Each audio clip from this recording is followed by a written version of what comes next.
नमस्कार दोस्तों, जागृति क्लासेस में आप सभी लोगों का स्वागत है। आज हम 11 जुलाई 2026 का करंट अफेयर्स देखेंगे। हम क्वेश्चंस के माध्यम से पूरे करंट अफेयर्स को डिस्कस करने का प्रयास करेंगे और यह बहुत ही महत्वपूर्ण करंट अफेयर्स हम लेकर के आते हैं, जिसे आप अपना नोट्स भी बना सकते हैं। इसका हम कुछ दिनों में PDF भी प्रोवाइड कराएंगे।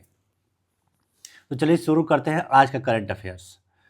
उच्च ऊंचाई चिकित्सा और जन स्वास्थ्य अनुसंधान के लिए भारत का पहला समर्पित केंद्र कहाँ स्थापित किया जा रहा है, यानी पहला समर्पित केंद्र है यह। तो यह जो है हिमाचल प्रदेश के केलांग में स्थापित किया जा रहा है। ठीक है, यह समुद्र तल से लगभग 2500 मीटर की ऊंचाई पर स्थित है। इसे ICMR Indian council of medical research के माध्यम से किया जा रहा है। ठीक है, ICMR के मौजूदा फील्ड स्टेशन को बहुविषयक अनुसंधान केंद्र के रूप में विकसित किया जाएगा। अच्छा, दूसरा केलांग कहाँ है? हिमाचल प्रदेश में। कहाँ? लाहौल एवं स्पीति। लाहौल एवं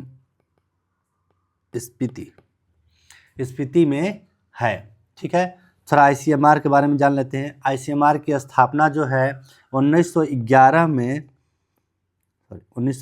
में भारतीय अनुसंधान कोष संघ के रूप में ICMR की स्थापना किया गया था, लेकिन 1949 में इसका नाम बदलकर ICMR कर दिया गया, Indian council of medical research कर दिया गया। नेक्स्ट चलते हैं। यह शिक्षा के क्षेत्र के लेकर के प्रश्न है। उत्तराखंड देश का निम्नलिखित कथनों पर विचार करिए। उत्तराखंड देश का छठा पूर्ण साक्षर राज्य बना। उल्लास कार्यक्रम का लक्ष्य 2022 से 27 के दौरान 5 करोड़ वयस्कों को आधारभूत साक्षरता प्रदान करना है। अभी हाल ही में राष्ट्रीय शिक्षा नीति NEP 2020 तथा उल्लास कार्यक्रम, उल्लास का फुल फॉर्म है अंडरस्टैंडिंग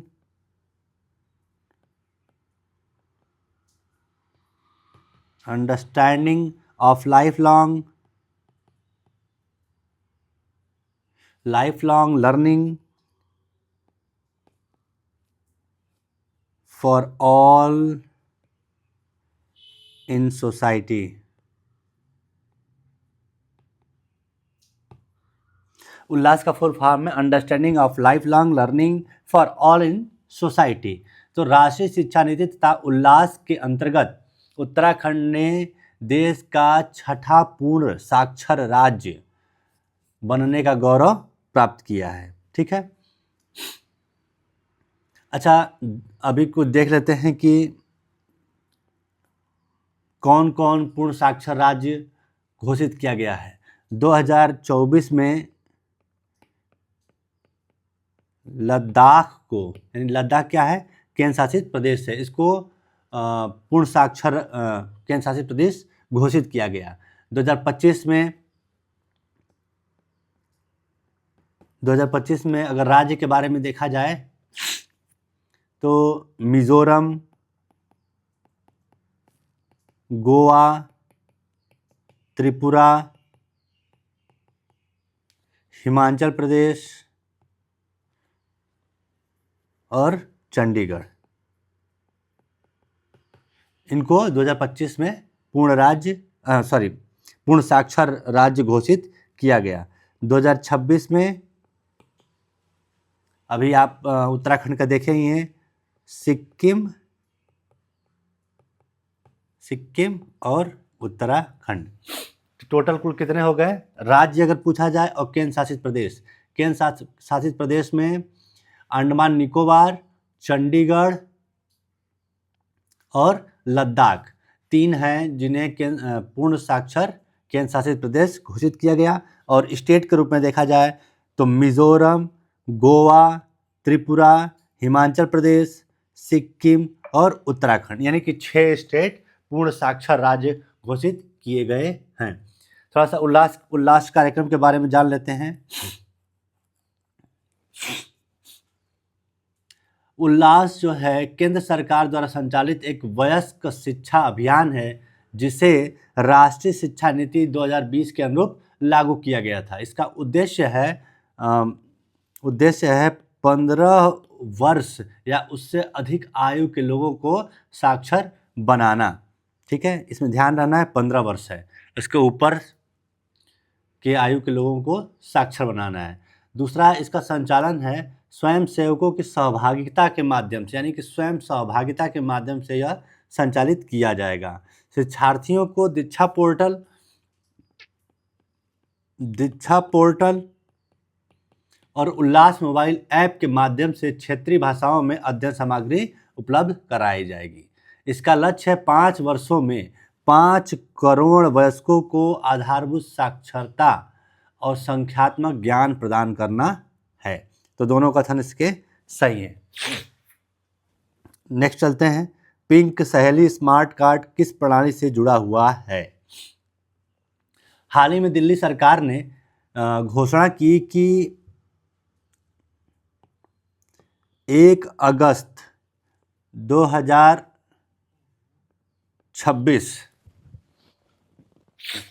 से दिल्ली परिवहन निगम यानी डीटीसी तथा क्लस्टर बसों में महिलाओं और ट्रांसजेंडर यात्रियों के लिए निःशुल्क यात्रा केवल पिंक सहेली स्मार्ट कार्ड के माध्यम से ही उपलब्ध होगी। यानी 31 जुलाई 2026 के बाद गुलाबी कागज वाला जो टिकट चलता था, गुलाबी कागजी टिकट यह चलता था, यह समाप्त हो जाएगा। इसकी जगह पे क्या शुरू होगा? स्मार्ट कार्ड, पिंक सहेली स्मार्ट कार्ड। बस देखा जाए तो पिंक सहेली स्मार्ट कार्ड जो है जो इसकी शुरुआत हुई थी 2 मार्च 2026 को स्टार्ट हुआ था और इसका उद्घाटन किया था द्रौपदी मुर्मू ने। और यह जो संकल्पना है पूरा एक राष्ट्र एक कार्ड पहल तथा राष्ट्रीय साझा गतिशीलता कार्ड यानी NCMC प्रणाली से जुड़ा हुआ है। किस प्रणाली से जुड़ा हुआ है? NCMC। इस योजना का लाभ दिल्ली के 12 वर्ष, इस पर ध्यान देना है, 12 वर्ष या उससे अधिक आयु की महिलाएं एवं ट्रांसजेंडर निवासी उठा सकते हैं। यानी कि उसके पास दिल्ली का आधार कार्ड हो और आधार से जुड़ा मोबाइल नंबर अनिवार्य होना चाहिए। नेक्स्ट चलते हैं, पैरेट बोर्नोवायरस 4 PABB4 मुख्य रूप से किस रोग का कारण माना जाता है? हाल ही में भारत में पहली बार वैज्ञानिकों के दल ने पैरेट बोर्नोवायरस 4 की पहचान की है। यह जो वायरस है बहुत ही संक्रामक RNA विषाणु वाला वायरस है। RNA है, इसमें RNA विषाणु वाला वायरस है और यह जो है प्रोवेंटिकुलर प्रसार रोग PDD का प्रमुख कारक माना जाता है। यह रोग तोता वर्ग के पक्षियों जैसे मकाओ, पैराकीट, कॉकटेल, लवबर्ड को प्रभावित करता है। इस रोग में पक्षियों के तंत्रिका तंत्र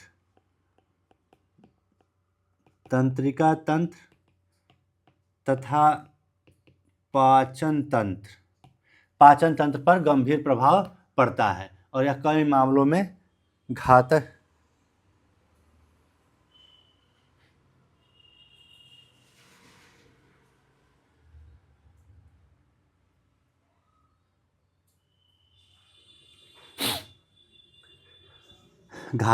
होता है। विश्व स्तर पर यह अमेरिका, कनाडा, दक्षिण कोरिया, जापान, इजराइल और यूरोप में इसकी संभावनाएं दर्ज की गई है। भारत में पहली बार इसकी पुष्टि असम, कर्नाटक और पश्चिम बंगाल यानी कोलकाता के पक्षी केंद्रों में हुई है। इससे पहले इस रोग को मकाओ क्षय रोग के नाम से जाना जाता था। अभी जुलाई में इसकी आधिकारिक पुष्टि हो गई है। नेक्स्ट चलते हैं, निम्नलिखित कथनों पर विचार कीजिए तथा जो कूट के माध्यम से सही उत्तर का चयन कीजिए। तो अभी हाल ही में लंदन मेटल एक्सचेंज से लेकर सवाल है यह, अडानी इंटरप्राइजेस लिमिटेड की एक कंपनी है, उसका नाम है Kutch copper limited. Kutch copper limited, यह जो है अडानी ग्रुप की एक कंपनी है। इस कंपनी ने लंदन मेटल एक्सचेंज में अपने अडानी कॉपर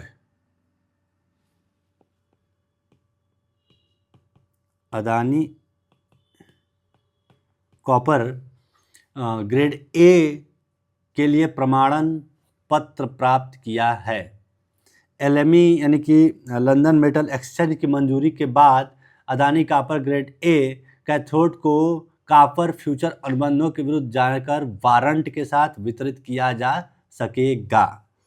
ठीक है, तो लंदन मेटल एक्सचेंज में यह सूचीबद्ध हो गया है।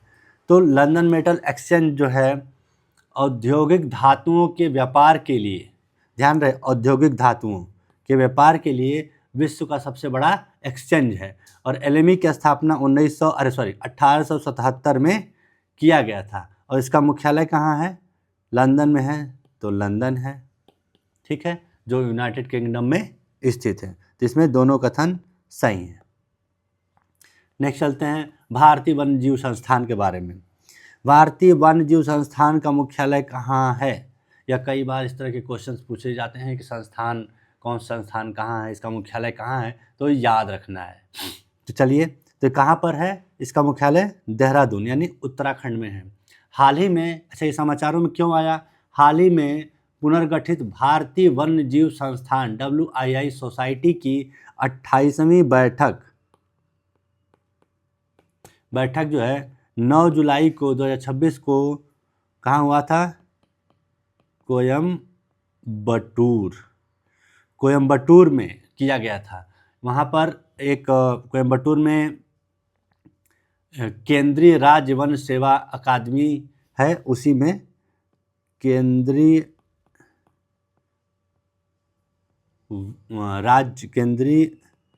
राज्य वन सेवा अकादमी, इसी में वन्यजीव संस्थान की 28वीं बैठक किया गया था। थोड़ा वन्यजीव संस्थान के बारे में जान लेते हैं। इसकी स्थापना 1982 में किया गया था। भारतीय वन्यजीव संस्थान पर्यावरण, वन और जलवायु परिवर्तन मंत्रालय के अधीन कार्यरत एक स्वायत्त संस्था है। ये किस मंत्रालय के अंतर्गत है? मंत्रालय वन्यजीव संस्थान, पर्यावरण, वन एवं जलवायु परिवर्तन मंत्रालय। इसकी स्थापना भारत में वन्यजीव अनुसंधान, प्रशिक्षण तथा तकनीकी परामर्श को बढ़ावा देने के उद्देश्य से किया गया था और इसका मुख्यालय देहरादून में है। नेक्स्ट चलते हैं। हाल ही में एक घटना घटी है कि हाल ही में राजस्थान के कोटा जिले से होकर बहने वाली एक नदी है, उसका नाम है चंद्रलोई। ये कहाँ से बहती है? कोटा से होकर बहती है। वहाँ चंद्रलोई नदी में प्रतिबंधित कीटनाशक एड्रीन के प्रदूषण के कारण कई मगरमच्छों की मृत्यु हो गई है। अच्छा, इसमें देखिए DDT और एंडोसल्फान, ये भी एक कीटनाशक ही हैं और दोनों ही लिपोफिलिक यानी वसा में घुलनशील हैं। और ये क्या करते हैं? जीवों के ऊतकों में जमा हो जाते हैं और खाद्य श्रृंखला में जैव आवर्धन करते हैं। लेकिन अभी यहाँ जो मगरमच्छों की मृत्यु हुई वो एड्रीन के कारण हुई है, जो कि भारत में प्रतिबंधित है। एड्रीन एक ऑर्गेनोक्लोरीन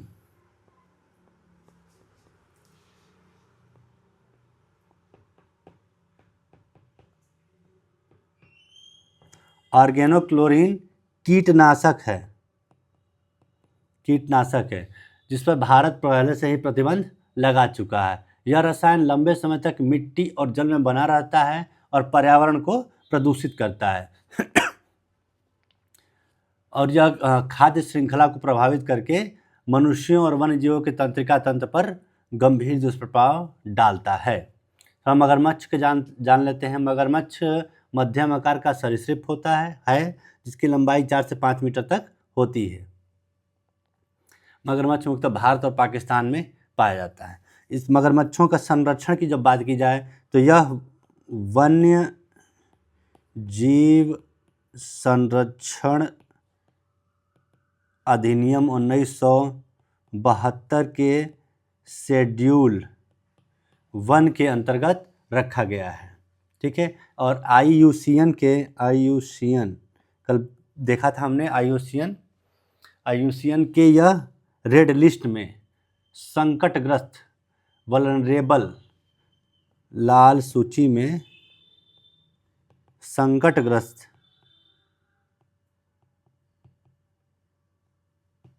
सूची में शामिल है। ठीक है। नेक्स्ट चलते हैं। विश्व जनसंख्या दिवस। विश्व जनसंख्या दिवस प्रत्येक वर्ष किस तिथि को मनाया जाता है? तो यह 11 जुलाई को मनाया जाता है। विश्व जनसंख्या दिवस का जो 2026 का थीम है उसको जान लेते हैं थोड़ा। युवाओं की आशाओं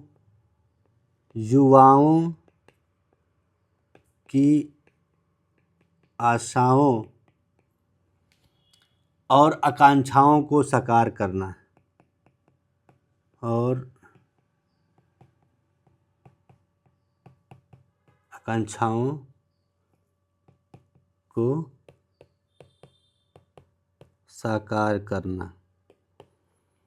आज और भविष्य में।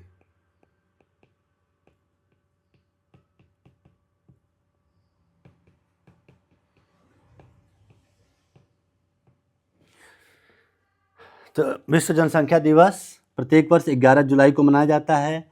2026 का थीम है युवाओं की आशाओं और आकांक्षाओं को साकार करना आज और भविष्य में। विश्व जनसंख्या दिवस की शुरुआत UNDP यानी कि UNDP संयुक्त राष्ट्र डेवलपमेंट प्रोग्राम, संयुक्त राष्ट्र विकास कार्यक्रम ने वर्ष 1989 में की थी। इसकी प्रेरणा से 11 जुलाई 1900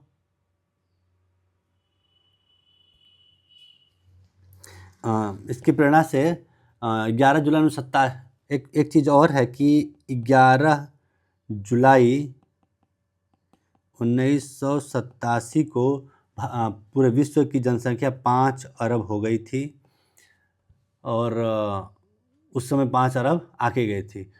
ठीक है। 2011 में बढ़कर 7 अरब और 2022 में यह बढ़कर 8 अरब के आंकड़े को पार कर गई है।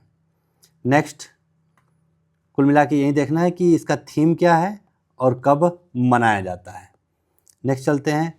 ICC हॉल ऑफ फेम में शामिल होने वाले सौरव गांगुली कौन से भारतीय क्रिकेटर बने, यानी कितने नंबर में के भारतीय क्रिकेटर हैं जिन्हें ICC हॉल ऑफ फेम में शामिल किया गया। अभी तो यह 12वें क्रिकेटर बने, 12वें। आंसर होगा C। इसकी स्थापना जो अंतर्राष्ट्रीय क्रिकेट परिषद द्वारा की गई थी। हॉल ऑफ फेम में शामिल होने वाले क्रिकेटर हैं जैसे 2009 में शामिल किया गया था विशन सिंह बेदी को,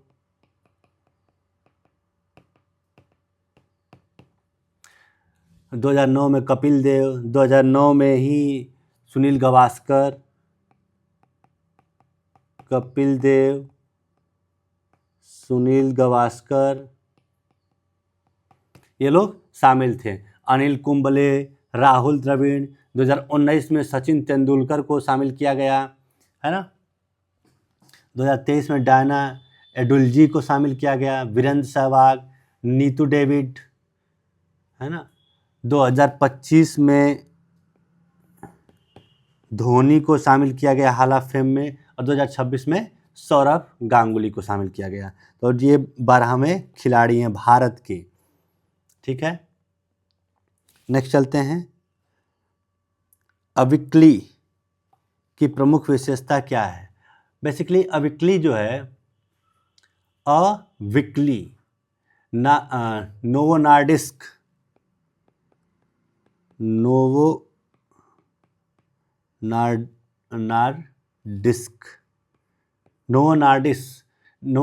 एक कंपनी है। नोवो नार्डिस्क ने भारत में अविक्ली यानी इंसुलिन इकोडेक लॉन्च किया है।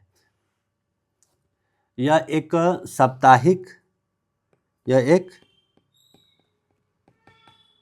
साप्ताहिक इंसुलिन है। प्रारंभिक लंबे समय तक असर करने वाले इंसुलिन के विपरीत यह दैनिक इंजेक्शन की आवश्यकता, जहाँ जो पारंपरिक जो इंसुलिन लिया जाता था वहाँ दैनिक इंजेक्शन की आवश्यकता होती थी, लेकिन अविक्ली को सप्ताह में एक बार ही इंजेक्ट किया जा सकता है और यह समान रूप से रक्त शर्करा के स्तर को निरंतर और समान रूप से नियंत्रित करता है।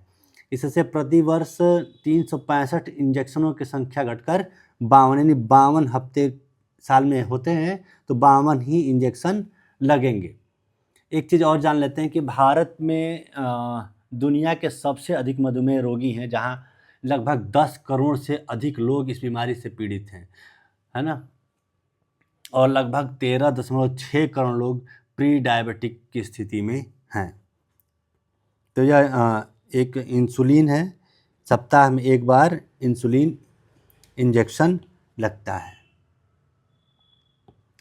नेक्स्ट देखते हैं, वैश्विक जीवन योग्यता सूचकांक 2026 में प्रथम स्थान किस शहर को प्राप्त हुआ है?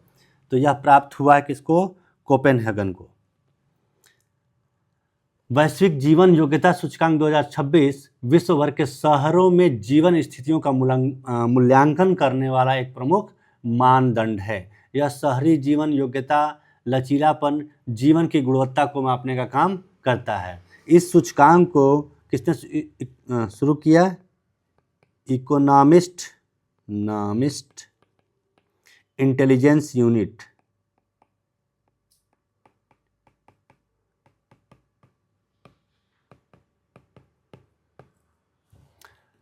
द्वारा प्रकाशित किया जाता है। इस सूचकांक को इकोनॉमिक्स इंटेलिजेंस यूनिट द्वारा प्रकाशित किया जाता है। इस सूचकांक में 173 शहरों को शामिल किया गया और इनका आकलन 30 मानकों के आधार पर किया गया। प्रत्येक शहर को 5 प्रमुख मानदंड दिए गए जिसमें स्थिरता, स्वास्थ्य सेवा, संस्कृति एवं पर्यावरण, शिक्षा और संरचना, इन 5 के आधार पर इनका मूल्यांकन किया गया। तो वर्ष 2026 के रैंकिंग में कोपेनहेगन को शीर्ष स्थान प्रदान किया गया, जबकि वियना और मेलबर्न इसके बाद के शहर हैं। भारतीय शहरों को देखें तो नई दिल्ली को इस सूचकांक में 120वां स्थान, मुंबई को 121वां, बेंगलोर या बेंगलुरु 127वां स्थान प्रदान किया गया। यानी कि भारत की स्थिति बहुत ही नीचे है, मिड में है। इसमें दिल्ली ही है जो 120वें स्थान पर है। अखिल भारतीय उच्च शिक्षा सर्वेक्षण एस 2023-24 रिपोर्ट के अनुसार वर्ष 2023-24 में उच्च शिक्षा का सकल नामांकन अनुपात कितना रहा है? ठीक है, तो अभी हाल ही में केंद्रीय शिक्षा मंत्रालय ने वर्ष 2022-23 और 23-24 के लिए अखिल भारतीय उच्च शिक्षा सर्वेक्षण की रिपोर्ट जारी की। इस रिपोर्ट के अनुसार उच्च शिक्षा में कुल नामांकन 4.5 करोड़ पहुंच चुका है। थोड़ा सा इसके बारे में जान लेते हैं। यह भारत सरकार द्वारा प्रतिवर्ष कराया जाने वाला सर्वेक्षण है, जिसके माध्यम से देश के विश्वविद्यालयों, महाविद्यालयों तथा अन्य उच्च शिक्षण संस्थानों से जानकारी एकत्र की जाती है। यह सर्वेक्षण वेब आधारित प्रणाली के माध्यम से संचालित किया जाता है। इसके अंतर्गत छात्र नामांकन, शिक्षकों की संख्या, आधारभूत संरचना, परीक्षा परिणाम, शैक्षिक कार्यक्रम आदि आंकड़े संकलित किए जाते हैं। तो 2014 और 15 से लेकर के 2023-24 तक लगभग 4.5 करोड़ का नामांकन हुआ है। इसमें कुल मिलाकर 31.5% की वृद्धि दर्ज की गई है। ठीक है, कुल नामांकन।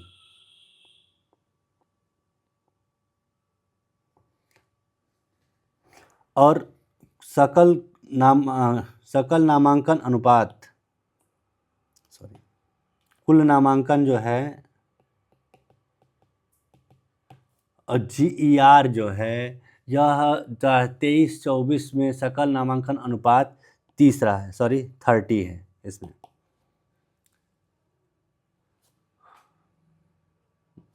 तो आज का करंट अफेयर्स यहीं पर हम समाप्त करते हैं।